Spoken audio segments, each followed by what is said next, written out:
Oke Sobat BPS, ini adalah analisis regresi parameter kualitas air yang ada 4 yang diregresikan dengan variabel Y, yaitu jumlah atau ikan yang tertangkap. Sebelumnya saya ucapkan pada Kak Melki yang punya data ini, data kakak ini baik sekali. Hanya satu saja yang tidak memenuhi syarat, namun masih bisa ditoleransi. Biasanya data penelitian lapangan, kalau asli data dari lapangan itu biasanya hancur, tapi punya kakak ini baik. Kalau memang data kakak ini data asli dari lapangan, ini memang sangat baik. Tapi penelitian kakak memang betul. Prosedur dan teknik penelitian di lapangan memang betul. Banyak mempengaruhi data itu jelek. Satunya adalah cara kita melakukan penelitian yang salah. Oke, saya jelaskan hasil regresi pertama, yaitu regresi kualitas air dengan jumlah ikan yang tertangkap. Ini datanya setelah direkapitulasi datanya.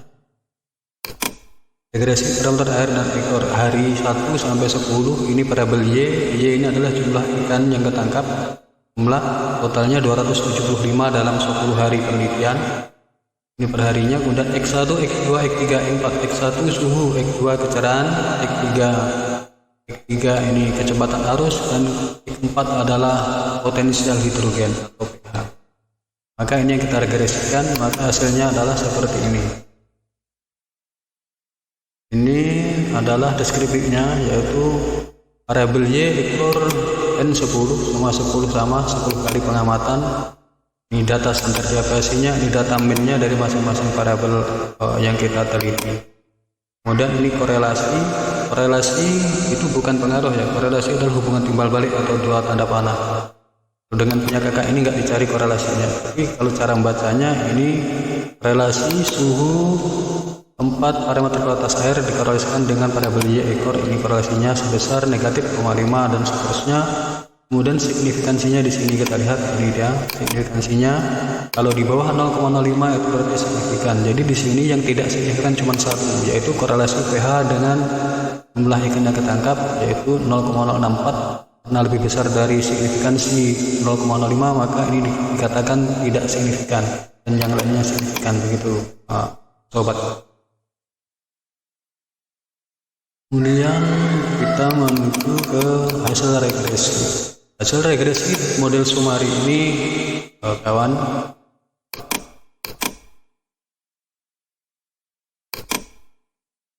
model Sumari ini ada R square. Jadi model Sumari ini untuk mencari nilai R kan banyak kakak kemarin ada kakak buat itu tingkatan R menurut siapa itu Sudijono, dari yang tinggi sampai yang rendah. Inilah nilainya 0,968. Kemudian nilai determinasi itu R square. R square itu kalau di Fakultas Perikanan Kelautan punya kakak ini pakai ini ya, 0,938. Tapi kalau di tempat lain ini pakai adjusted ini yang telah terstandarisasi R square-nya, yaitu 0,88. Jadi kalau kakak bisa pakai yang ini.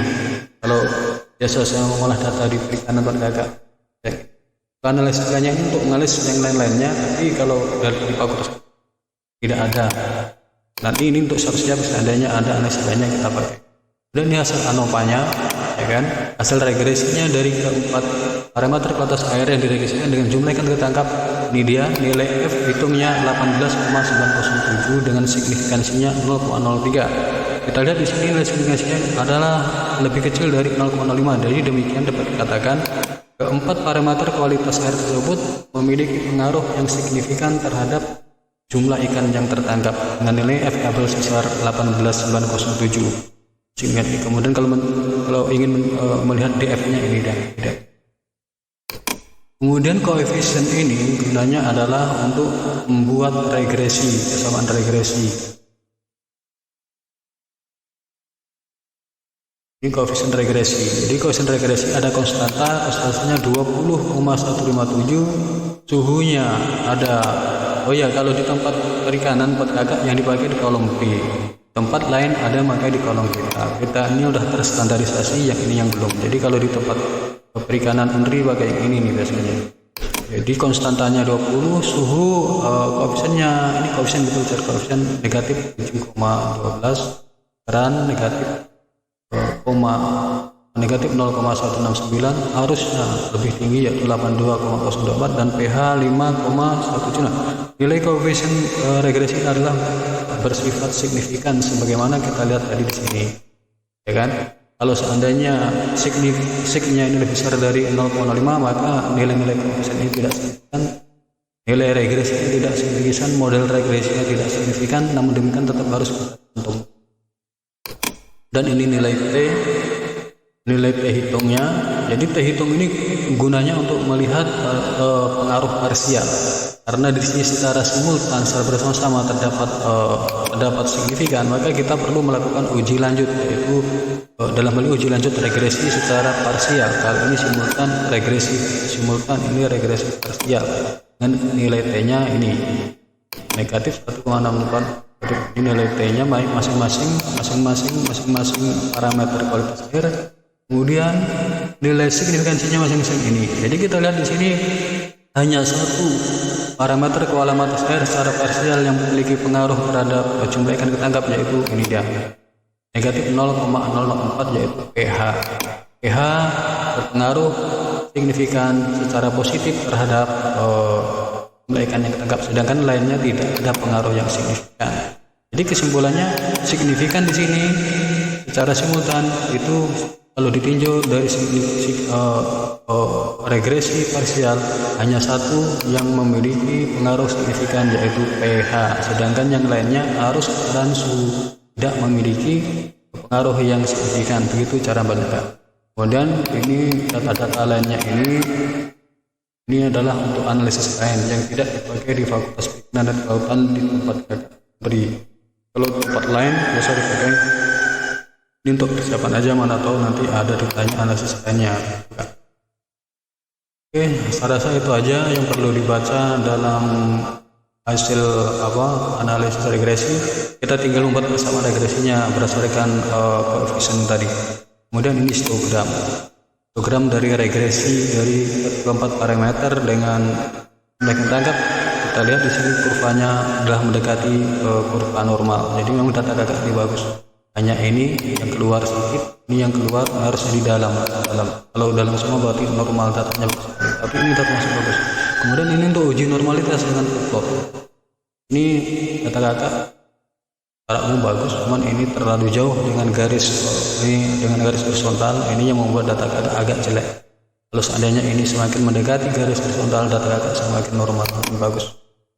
Dan ini scatterplot ini yang ketentuannya itu ini untuk uji, tapi uji scatterplot seperti agak nggak dipakai. Jadi ketentuan scatterplot untuk pengetahuan aja, ini harus menyebar. Semakin menyebar semakin bagus, semakin mengumpul semakin jelek. Saya itu aja. Kemudian mencontohkan persamaan regresinya tadi. Kalau sudah dapat koefisien, maka kita tinggal memasukkan ke dalam persamaan regresi. Kita bisa buat regresinya Y sama dengan 20, konstantanya 20,157 dikurang karena nilai suhu negatif, maka simbolnya dikurang bukan tambah, 0,712. Kemudian dikurang lagi kecerahan karena kecerahan bernilai negatif, itu 0,169. Kemudian ditambah dengan koefisien arus itu positif, berarti ditambah yaitu 82,024. Kemudian ditambah koefisien pH yaitu 5,172. Kemudian ditambah error. Koefisien errornya adalah 10,629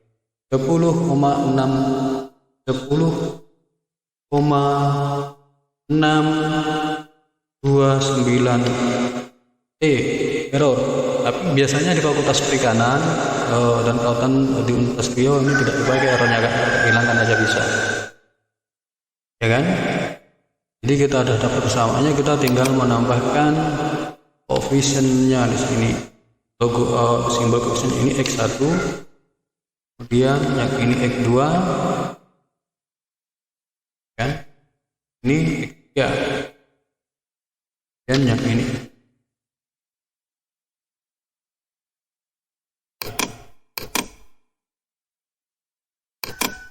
dapat nilai regresinya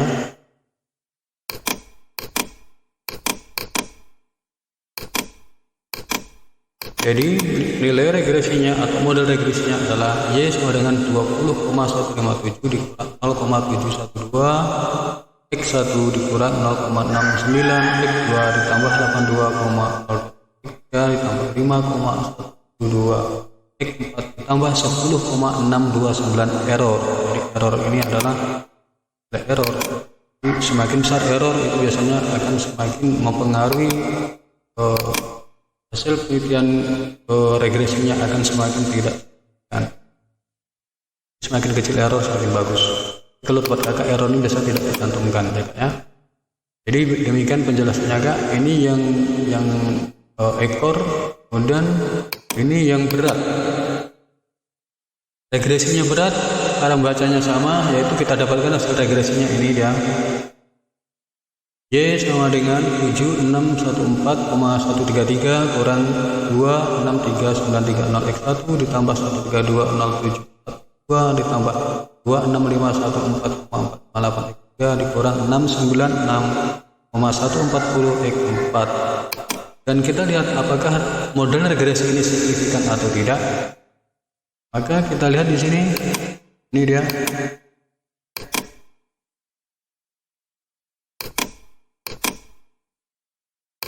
Kita lihat di sini tabel ANOVA atau regresi simultan sebesar F hitungnya adalah 1,105 dengan signifikansinya 0,446. Kita lihat di sini 0,446 adalah sangat lebih besar dari 0,05. Dengan demikian dapat kita simpulkan model regresi ini tidak signifikan atau model regresi ini tidak mampu menjelaskan pengaruh antara variabel X dengan variabel Y. Dalam hal ini keempat variabel X kualitas air dan variabel Y adalah berat ikan. Jadi simpulannya punya kakak ini, berat ikan tidak mempengaruhi berat ikan atau jumlah berat ikan yang tertangkap tidak dipengaruhi oleh parameter kualitas air gitu kan. Karena ANOVA atau regresi simultannya ini tidak signifikan, maka kita tidak perlu melanjutkan uji parsialnya. Uji parsialnya tidak perlu kita lihat karena kita sudah tahu regresinya adalah tidak signifikan, regresi simultan. Namun kalau kita mau lihat bisa saja ini nilai P-nya, ini nilai signifikansinya. Jadi signifikansinya di sini semuanya 0, lebih besar dari 0,05, artinya tidak signifikan. Kalau yang jumlah ikan tadi kan yang pH itu yang signifikan atau lebih kecil dari 0,05. Kemudian ini yang tetap kita ambil yaitu kolom B untuk koefisien regresi. Jadi kalau biarpun tidak dalam ANOVA, dalam sidik ragam yang simultan ini tetap tidak signifikan atau tidak ada pengaruh, kita tetap harus membuat pesanan regresi. Tapi kesimpulannya pesanan regresi ini tidak bisa dipakai karena tidak bisa menjelaskan variabel X dengan variabel Y-nya. Ya, nilainya kita masuk. Oke, begitu kak ya. Jadi kesimpulannya secara umum regresi parameter air dengan jumlah ikan dan berat ikan, kita simpulkan bahwa parameter kualitas air hanya mempengaruhi terhadap jumlah ikan yang tertangkap dan tidak berpengaruh terhadap berat ikan yang tertangkap. Nanti alasannya pembahasannya kita cari kenapa begitu dengan teori-teori, dengan penelitian yang terdahulu begitu kak ya. Jadi mengenai regresi parameter kualitas air kita cukup sekian. Kita berlanjut ke analisis inti yaitu sidik ragam dari pelakuan penelitian kita, yaitu jumlah ikan dan kedalaman bubu yang kita pasang terhadap jumlah ikan dan berat ikan yang